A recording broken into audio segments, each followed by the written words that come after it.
नियमित व्याख्यानमाला समितीच्या वतीनं आयोजित आजच्या विशेष व्याख्यानमालेमध्ये उपप्राचार्य आणि sports director doctor Bhadke DD हे जे प्रमुख वक्ते होते आणि त्यांनी मेजर ध्यानचंद यांच्या समग्र कारकिर्दीवर जो तपशिलात प्रकाश टाकला तो नक्कीच आपल्या सर्वांना प्रेरणादायी आहे। 2-3 मुद्दे मला खूप आवडले भडके सरांनी जे ध्यानचंदच्या संदर्भात इथे सांगितले।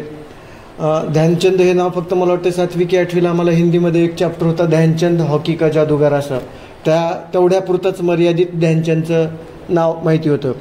परंतु आपण जे सांगितलं की ध्यानचंद काही बाय बर्थ किंवा इनबिल्ट किंवा त्यांच्यामध्ये सुप्त गुण आपण हा जो शब्दप्रयोग वेळोवेळी करतो की एखाद्या क्षेत्रामध्ये यशस्वी झालेला माणूस म्हणजे ते बाय बर्थच तो हुशार आहे, बाय बर्थच त्याच्यामध्ये ते गुण होते, इनबिल्ट होते किंवा त्याच्यामध्ये सुप्त गुण होते।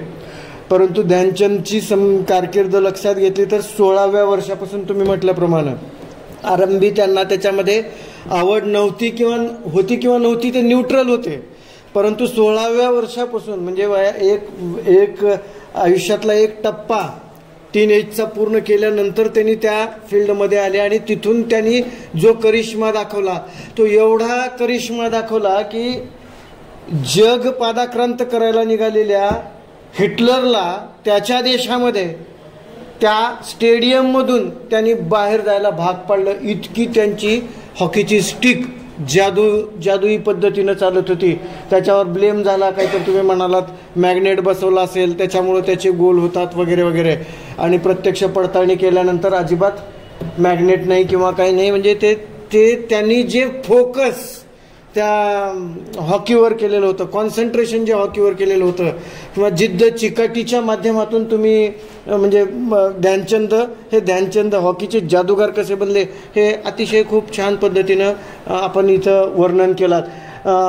इथं बोध घेण्याचा हा एक म्हणजे मला असं वाटतं की आपल्यापैकी बरेच जण मॅक्झिमम आपले लोक मला शिक्षक व्हायचे प्राध्यापक व्हायचे म्हणून या फील्डमध्ये आले असतील तर ते नक्कीच सक्सेस आहेत, परंतु ओघामध्ये प्रवाहानुसार की माझं काहीतरी ग्रॅज्युएशन झालं पोस्ट ग्रॅज्युएशन झाले आणि म्हणून मी ह्या फील्डमध्ये मला संधी मिळाली आहे असं जरी असलं तरी जी जिद्द हॉकीच्या क्षेत्रात ध्यानचंदनी दाखवली, जे कॉन्सन्ट्रेशन फोकस करून अखिल जागतिक पातळीवर भारताचं नाव एका वेगळ्या पद्धतीनं हॉकीच्या या क्रीडाच्या बाबतीत मिळवलं, त्याचं जे जिद्द त्याची जी चिकाटी होती ती चिकाटी आपण सर्वांनी आपल्या फील्डमध्ये जोपासली तर नक्कीच मला असं वाटतंय आपण आपल्या क्षेत्रामध्ये ध्यानचंदनं जे त्याच्या क्षेत्रामध्ये त्याचं नावलौकिक हस्तगत केलेलं आहे तो नावलौकिक आपण आपल्या क्षेत्रामध्ये नक्कीच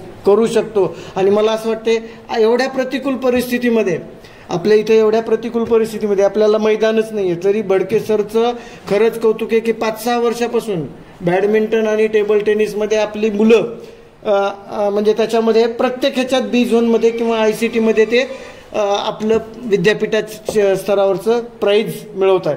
तर या पद्धतीनं मला असं वाटतं की आपण सर्वांनी जिद्द चिकाटी कॉन्सन्ट्रेशन फोकस या सर्व बाबी या ध्यानचंद यांच्या या समग्र चरित्रातून घ्याव्या लागतील।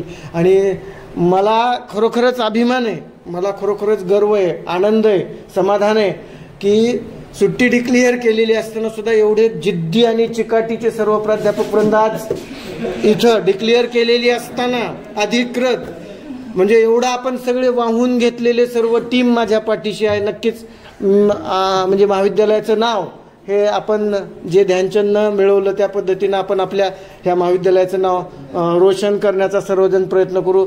माळगे सरांनी जी इंटरनॅशनल कॉन्फरन्स घेतली अगदी America Iran Iraq Sri Lanka Abu Dhabi बऱ्याच म्हणजे ठिकाणी आपल्या महाविद्यालयाचं नाव गेलेलं आहे।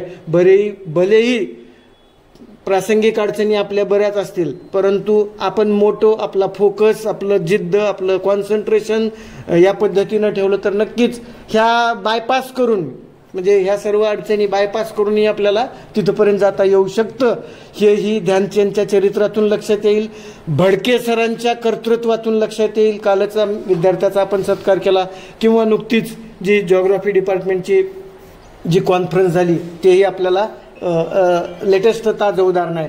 मला असं वाटतं आपण सर्वजण या पद्धतीनं मार्गक्रमण करू. आणि मला इथं अध्यक्षीय समारोप करण्यासाठी संधी दिली त्याबद्दल धन्यवाद. थँक्यू.